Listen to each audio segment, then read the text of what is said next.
a step-by-step guide on how you can fix Apple CarPlay not working. The first step will be checking the connection. Wired CarPlay, make sure the lightning cable is not frayed or broken. You want to try a different Apple certified cable. As for wireless CarPlay, ensure that Bluetooth and Wi-Fi are turned on. Also, unlock your phone. CarPlay often won't connect if your phone is locked.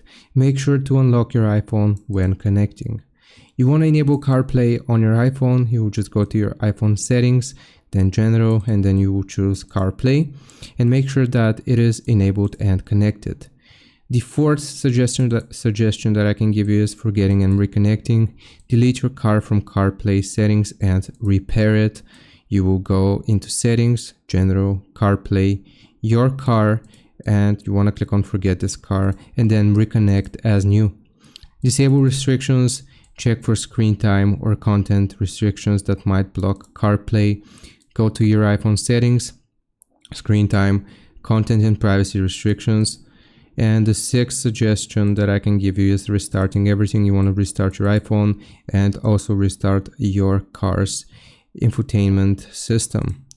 Update software. Make sure your iPhone is running the latest iOS. You will go into settings, General, and then software update. The second to last tip that I can give you is checking the car compatibility. Make sure your car supports Apple CarPlay. Reset network settings if needed. If everything else fails, you want to go into your iPhone settings, General, transfer reset iPhone, reset network settings. This will erase saved Wi-Fi passwords too. And if everything else fails, you can always contact support and they can help you with the issue. Hope this helps. Leave a like and sub. I'll see you next time.